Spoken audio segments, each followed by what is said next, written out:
Bismillahirrahmanirrahim. Assalamualaikum warahmatullahi wabarakatuh. Teman-teman yang dimuliakan Allah Subhanahu wa taala, gimana kabar kalian hari ini? Semoga selalu dalam lindungan Allah Subhanahu wa taala. Terima kasih sudah klik video ini, dan hari ini saya kembali untuk membahas salah satu dari bacaan saya, yaitu Adab Berpolitik yang ditulis oleh Imam Al-Ghazali. Dan hari ini saya masuk ke dasar yang kedua. Dasar yang kedua dari dasar-dasar keadilan, ya. Jadi semuanya ada 10. Di part yang kedua kemarin saya membahas dasar yang pertama, dan yang kedua ini yang part ketiga ini saya membahas dasar yang kedua, part ketiga. Oke, langsung saja.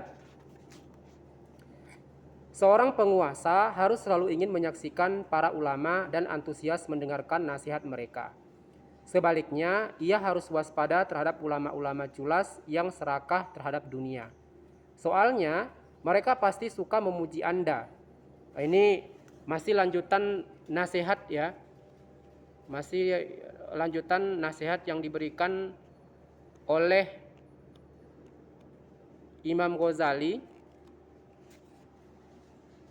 kepada seorang penguasa di kala itu yang bernama Muhammad bin Malik Syah. Nah, jadi dari keseluruhan isi buku ini nanti saya disclaimer terlebih dahulu sedikit. Semuanya berisi tentang nasihat kemudian sang imam, yaitu Imam Ghazali, kepada para penguasa. Dan ini sekarang masih lanjutan nasihat kepada Muhammad bin Malik itu, ya.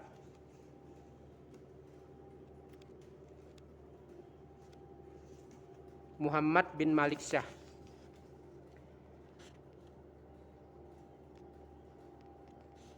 Soalnya mereka pasti suka memuji Anda, menipu Anda, dan berusaha membuat Anda senang karena rakus ingin mendapatkan harta Anda yang tidak halal dan milik Anda yang haram, sekalipun dengan cara menipu dan curang.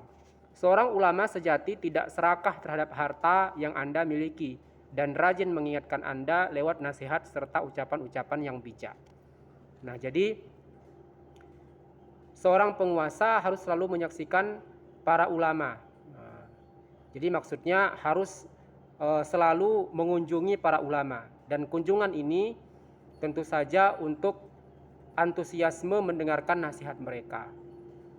Nah, seorang penguasa disampaikan oleh Imam Ghazali harus waspada terhadap ulama-ulama culas yang serakah terhadap dunia.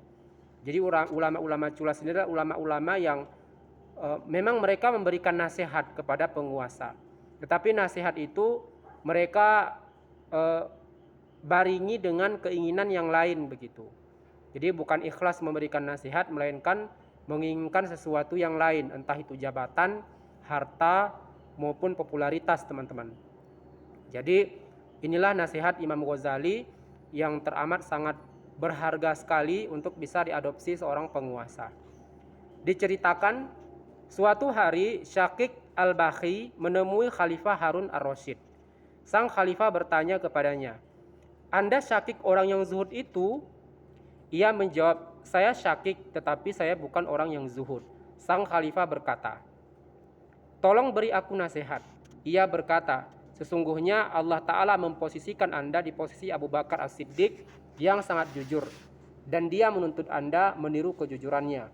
Sesungguhnya Allah memposisikan Anda di posisi Umar bin Khattab Al-Faruq, sang pembeda, dan Dia menuntut Anda supaya bisa memisahkan antara perkara yang hak dan yang batil seperti beliau."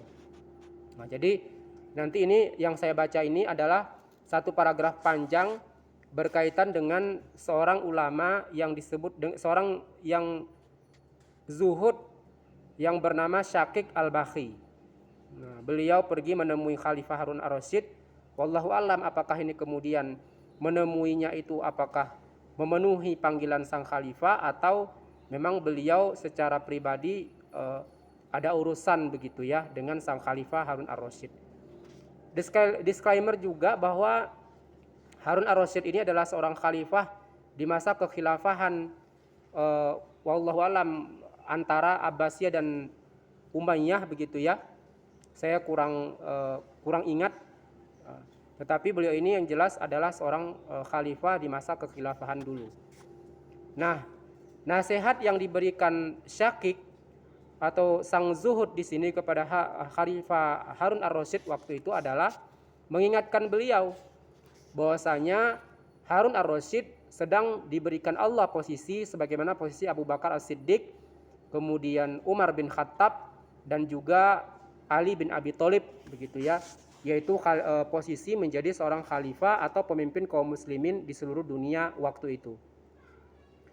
Nah, nasihat sang zuhud kepada khalifah waktu itu adalah agar sang khalifah itu memposisikan diri dengan posisi kejujuran begitu ya, jujur dalam kepemimpinannya sebagaimana Abu Bakar as-Siddiq yang sangat jujur. Begitu juga memposisikan diri harus seperti seorang Khalifah Umar bin Khattab, sang pembeda yang adil begitu ya, yang bisa membedakan yang batil dan yang hak atau yang benar. Allah memposisikan Anda, dilanjutkan oleh sang zuhud atau Syakik Al-Bakhi. Allah memposisikan Anda di posisi Utsman bin Affan, Nurain atau sang pemilik dua cahaya. Dan dia menuntut Anda supaya mencontoh kehidupan serta kedermawanan beliau. Dan Allah memposisikan Anda di posisi Ali bin Abi Thalib, dan dia menuntut Anda berilmu serta bersikap adil sebagaimana yang dia tuntut dari beliau.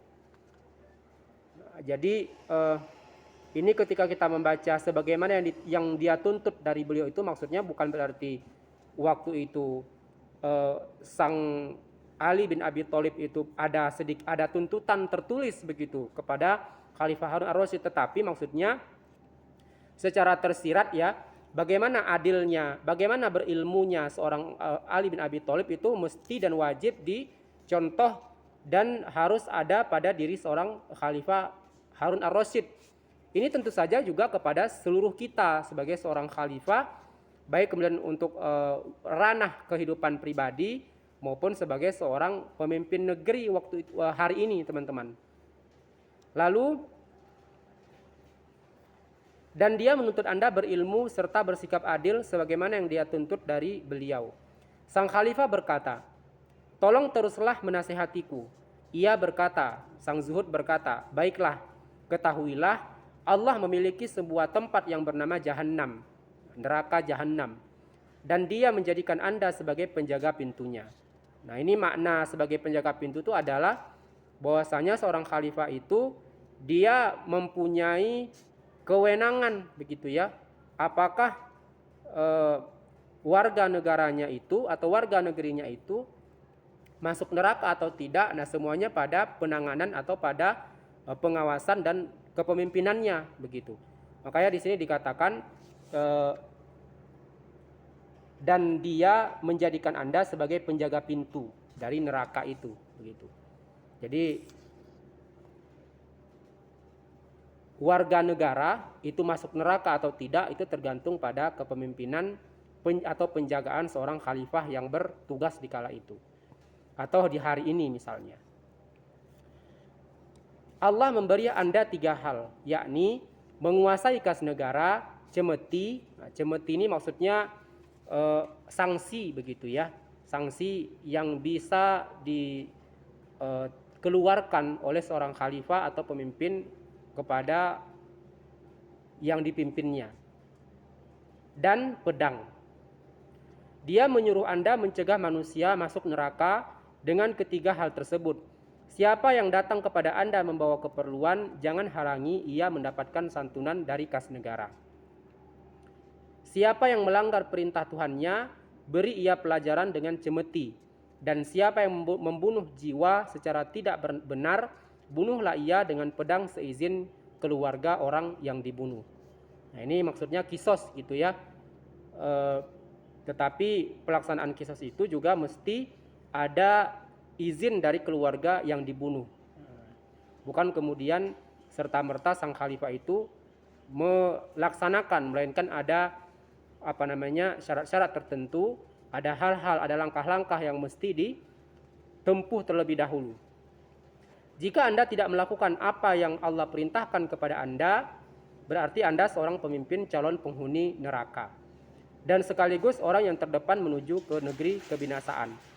Jadi sebagai posisi yang diberikan Allah sang khalifah itu bahwa dia sebagai penjaga pintu neraka, maka apabila dia tidak menjalankan perintah Allah dalam kepemimpinannya, justru dialah sendiri yang lebih awal masuk neraka begitu ya. Karena dia yang berada lebih dekat dengan neraka. Tadi penjaga pintunya begitu ya. Namanya pintu untuk masuk ke dalam itu ya paling tinggal selangkah atau 2 langkah lagi kan begitu. Nah ini maksudnya. Dan sekaligus orang yang terdepan menuju ke negeri kebinasaan. Sang khalifah berkata, "Tolong teruskan menasehatiku." Ia berkata, "Perumpamaan Anda adalah seperti sumber mata air, dan perumpamaan para ulama di dunia ini adalah seperti selokan-selokan kecil. Jika sumber air jernih, ia tidak akan terpengaruh oleh keruhnya air di selokan-selokan kecil tersebut.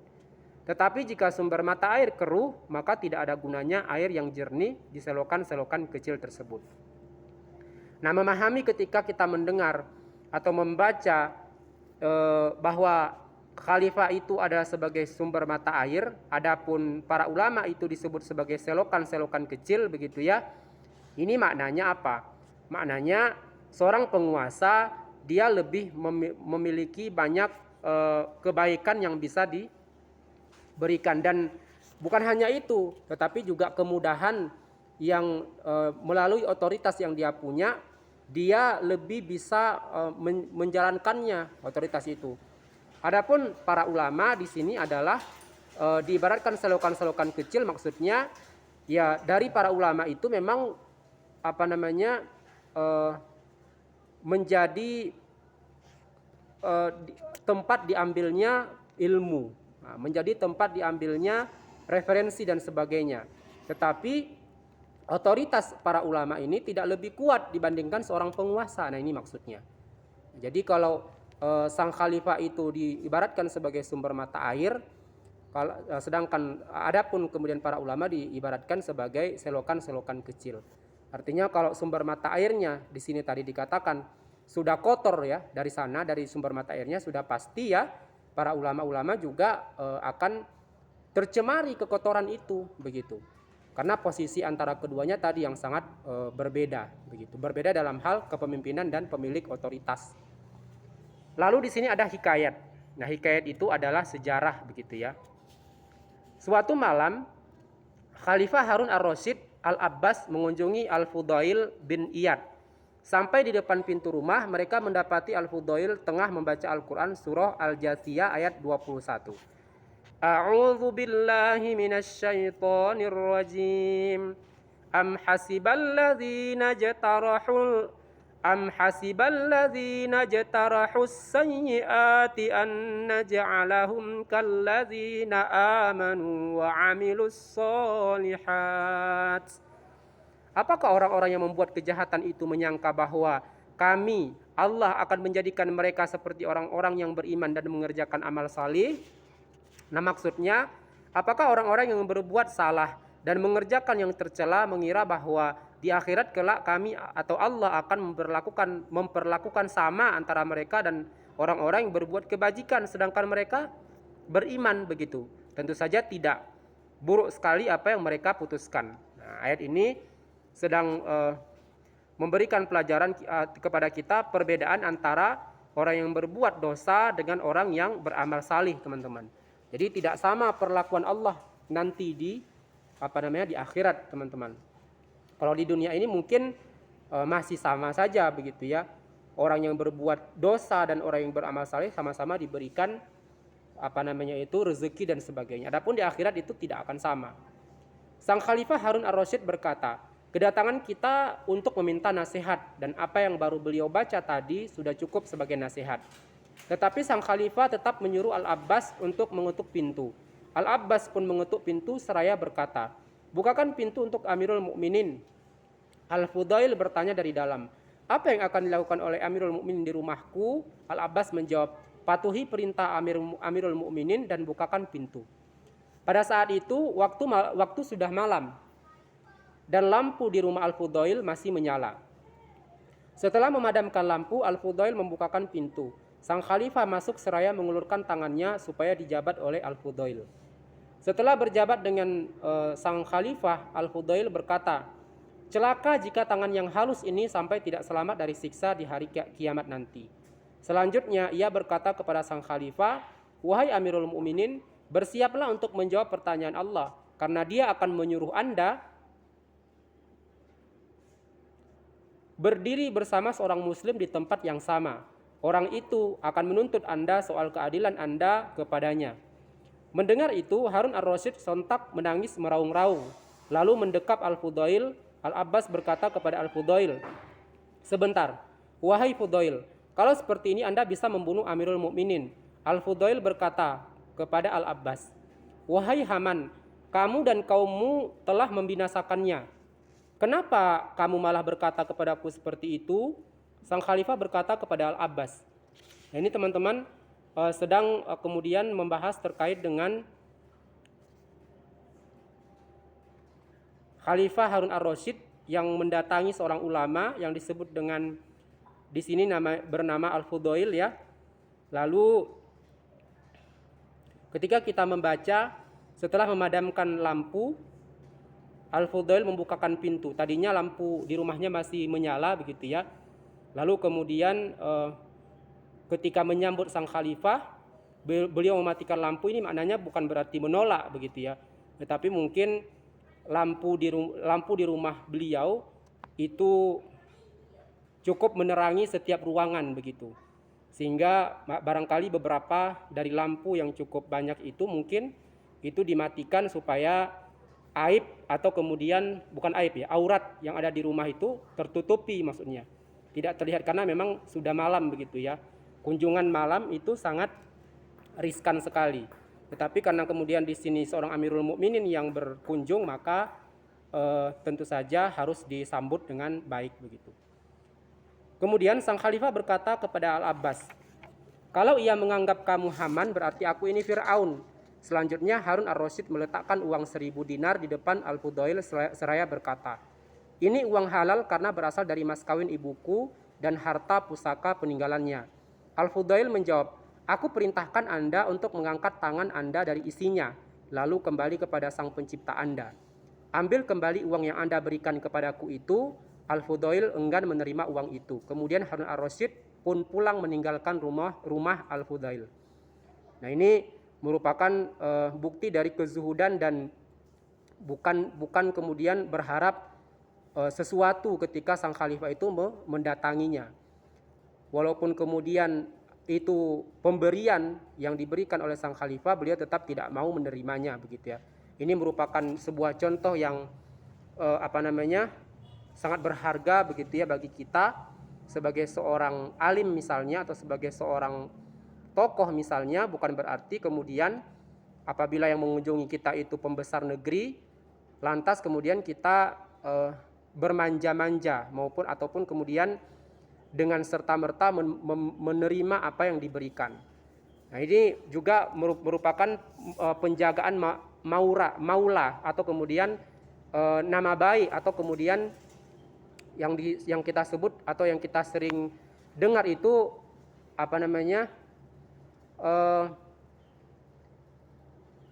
ya bisa kita sebut tadi seperti nama baik begitu ya, seorang ulama terhadap pemberian yang diberikan kepadanya.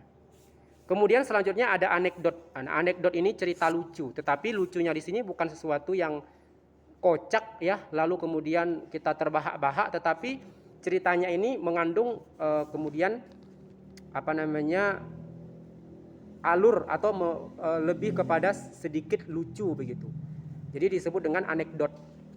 Anekdot di sini ada beberapa nanti, maka saya cantumkan di captionnya itu sebagai anekdot 1, 2 dan seterusnya.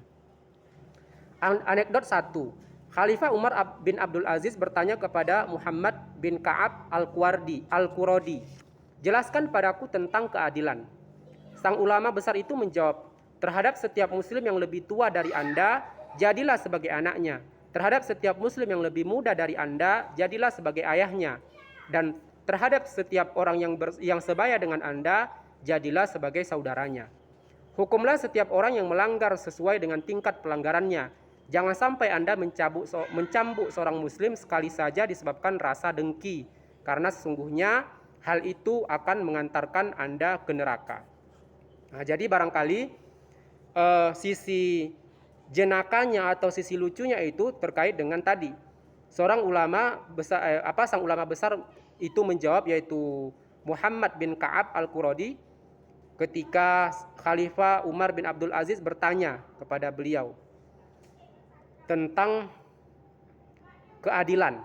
Nah, lalu kemudian sang ulama menjawab, terhadap seorang yang lebih tua dari Anda, jadilah sebagai anaknya. Ini kan bagaimanapun ya, kalau kita kemudian kaji, ini sebuah hal yang lucu. Karena posisi seorang khalifah yang ketika dia berhadapan dengan yang lebih tua, dengan yang lebih muda dan yang sebaya, ini masing-masing punya posisi atau harus memposisikan diri dengan sesuai dengan siapa yang dia berhadapan begitu. Kalau yang lebih tua kemudian jadilah sebagai anaknya, kalau yang lebih muda jadilah sebagai ayahnya, begitu ya. Ini kan sesuatu yang lucu begitu ya. Bagaimana tidak lucu? Kita tidak punya hubungan apa-apa baik secara keturunan begitu ya, secara sedarah begitu ya. Tetapi kemudian karena ini berkaitan dengan keadilan, maka sang ulama memberikan jawaban seperti itu. Makanya menjadi maklum kita ketika misalnya Khalifah Abdul Hamid II misalnya di Kesultanan Utsmaniyah yang terakhir, itu beliau menyebut seluruh warga negaranya itu dengan anaknya begitu. Maksudnya secara umum seperti itu begitu ya, meskipun nanti punya posisi masing-masing akan orang yang disebutnya itu begitu ketika ditemui. Lalu di anekdot kedua, seseorang lelaki yang terkenal zuhud sedang berada di depan seorang khalifah. Sang khalifah berkata kepadanya, "Tolong nasihati aku." Ia berkata, "Wahai Amirul Mukminin, aku pernah pergi ke Cina. Sang raja di negeri ini terserang penyakit telinga sehingga ia tuli. Pada suatu hari aku mendengar ia berkata sambil menangis, 'Demi Allah, aku menangis bukan karena pendengaranku hilang, tetapi aku menangis karena seseorang yang telah aku zalimi. Tempo hari ia berdiri di depan pintu rumahku. Ia berbicara meminta bantuan, tetapi aku tidak mendengar bicaranya itu. Aku bersyukur kepada Allah karena penglihatanku masih normal.'" Nah, lalu sang raja menyuruh seorang pejabatnya untuk mengumumkan kepada rakyat bahwa setiap orang yang pernah dizolimi supaya ia mengenakan pakaian berwarna merah. Selanjutnya sang raja menunggang seekor gajah. Setiap melihat orang yang berpakaian merah, ia memanggilnya, ingin mendengar pengaduannya dan ingin berlaku adil terhadapnya di antara orang-orang yang pernah berperkara dengannya. "Perhatikan, wahai Amirul Mukminin," kata seorang zuhud ini yang tidak disebutkan namanya di sini, dan kepada seorang khalifah yang juga tidak disebutkan di sini. "Perhatikan, wahai Amirul Mukminin, rasa iba seorang raja kafir tersebut terhadap hamba-hamba Allah, sementara Anda adalah seorang mukminin dari keluarga besar kenabian. Perhatikan bagaimana cara Anda menyayangi rakyat Anda." Nah, ini meskipun anekdot tetapi tetap berisi sebuah nasihat yang diberikan oleh seorang ulama atau seorang zuhud kepada penguasa di kala itu. Anekdot ketiga, Abu Qolabah hadir di kediaman Khalifah Umar bin Abdul Aziz. Sang khalifah berkata, "Tolong beri aku nasihat." Abu Qolabah menjawab, "Dari zaman Nabi Adam hingga zaman kita sekarang ini, sudah tidak ada seorang khalifah pun selain Anda." Sang khalifah berkata, "Tolong lanjutkan nasihat Anda." Abu Qolabah berkata, "Anda adalah khalifah pertama yang akan meninggal dunia." Sang khalifah berkata, "Tolong lanjutkan lagi." Abu Qolabah berkata, "Jika Allah bersama Anda, siapa lagi yang Anda takuti? Tetapi jika Dia tidak bersama Anda, kepada siapa Anda akan berlindung?" Sang khalifah berkata, "Cukup nasihat Anda." Nah, ini merupakan sebuah anekdot atau cerita lucu yang berkaitan dengan Nah, lagi-lagi nasihat juga yang diminta oleh seorang khalifah kepada seorang ulama pada zaman itu begitu. Jadi ketika kita membaca Abu Qulabah berkata, Anda adalah khalifah pertama yang akan meninggal dunia. Ini tentu saja ceritanya bersambung dengan yang di bawah, yaitu jika Allah bersama Anda, siapa lagi yang Anda takuti? Nah, jadi ini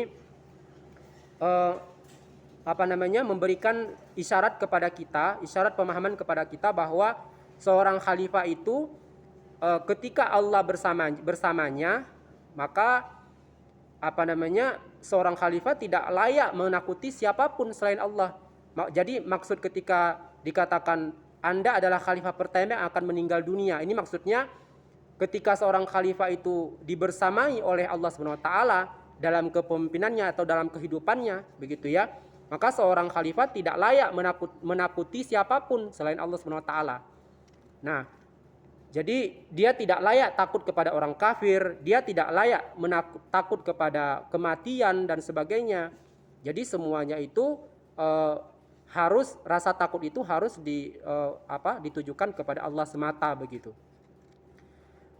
Nah, tetapi jika Allah tidak bersama Anda, kepada siapa Anda akan berlindung? Nah, ini menegaskan kepada kita bahwa ya seorang khalifah itu sebagai seorang pemimpin ya, ketika dia tidak dibersamai oleh Allah SWT, maka dia harus sadar bahwasanya tidak ada tempat berlindung kepada selain Allah SWT tersebut begitu. Ya, jadi meskipun dia itu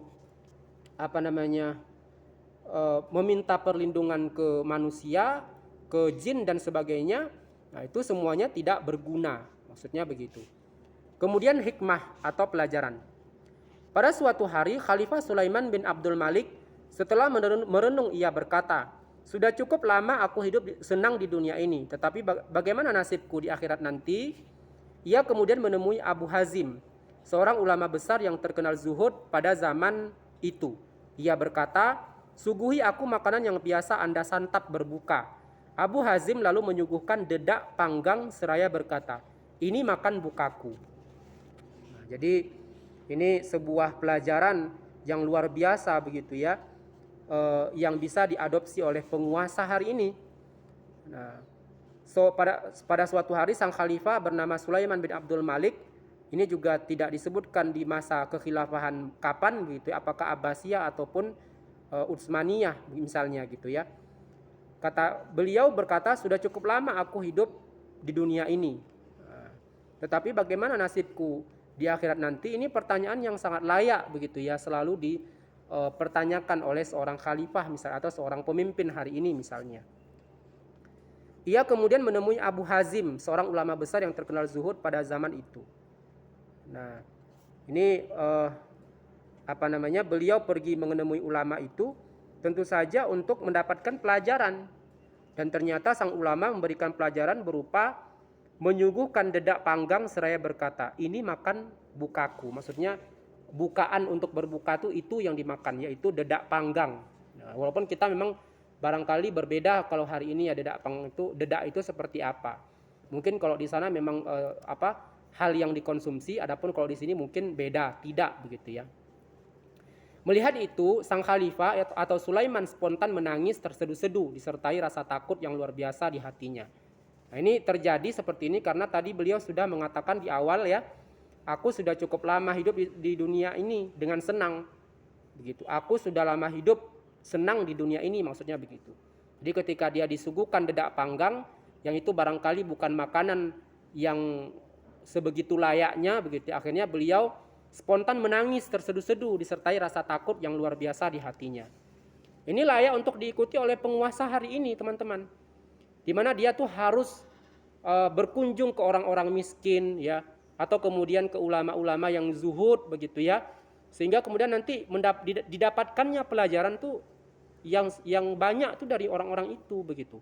Misalnya dengan menyaksikan apa yang mereka santap, dengan melihat bagaimana kediaman mereka begitu, sehingga dia timbul rasa empatinya itu begitu sebagai seorang ulama ya, sebagai seorang penguasa. Setelah berpuasa selama 3 hari berturut-turut, pada petang hari yang ketiga ia berbuka dengan lauk tersebut. Jadi ketika dia sudah menyaksikan di tempat di rumah ulama seperti itu makanannya, akhirnya dia ikut berbuka dengan lauk tersebut atau dedak panggang tadi. Konon pada malam itu ia menggauli istrinya yang kemudian melahirkan putranya bernama Abdul Aziz, yang yakni ayah Khalifah Umar bin Abdul Aziz. Saat itu ia satu-satunya khalifah yang terkenal adil, suka melayani rakyat, zuhud dan dermawan. Ia mengikuti jejak Umar bin Khattab radhiyallahu anhu. Nah, ini pelajaran yang luar biasa begitu ya. Ketika seorang penguasa ikut zuhud ya sebagaimana para ulama, akhirnya yang dia dapatkan itu adalah nikmat yang begitu besar, yaitu memiliki seorang cucu yaitu Umar bin Abdul Aziz yang keadilannya itu, kemudian suka melayani rakyat itu, kezuhudannya dan kedermawanan itu sama seperti atau ia mengikuti jejak Umar bin Khattab. Ada yang mengatakan hal itu karena berkat niat Sulaiman, puasanya dan jenis makanan yang biasa ia makan tersebut. Wallahu a'lam. Tetapi ini layak untuk diadopsi perbuatan ataupun kemudian kebiasaan seperti ini. Kemudian anekdot yang berikutnya, jadi tadi 1, 2, 3 ya. Anekdot ketiga, Umar bin Abdul Aziz ditanya, apa alasan Anda bertaubat? Ia menjawab, pada suatu hari aku menghajar seorang anak remaja. Menghajar ya.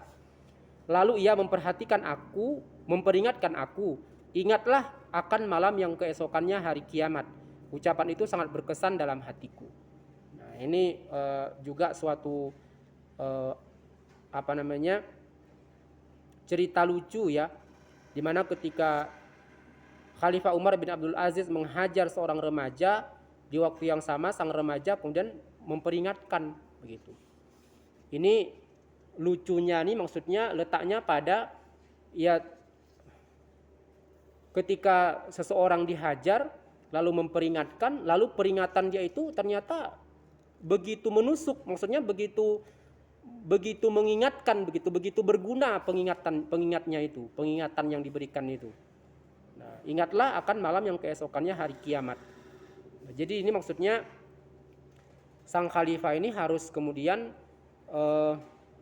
waspada akan yang dia lakukan. Kalau dia kemudian baru saja menzolimi orang, baru saja menghajar orang misalnya atau rakyatnya, nggak lama dari situ misalnya meninggal dunia. Nah, ini kan sesuatu yang harus diperhatikan. Kalau ternyata orang yang dihajar itu masih belum memaafkan misalnya, terlepas dari dia salah atau tidak misalnya ya, ini harus benar-benar hati-hati.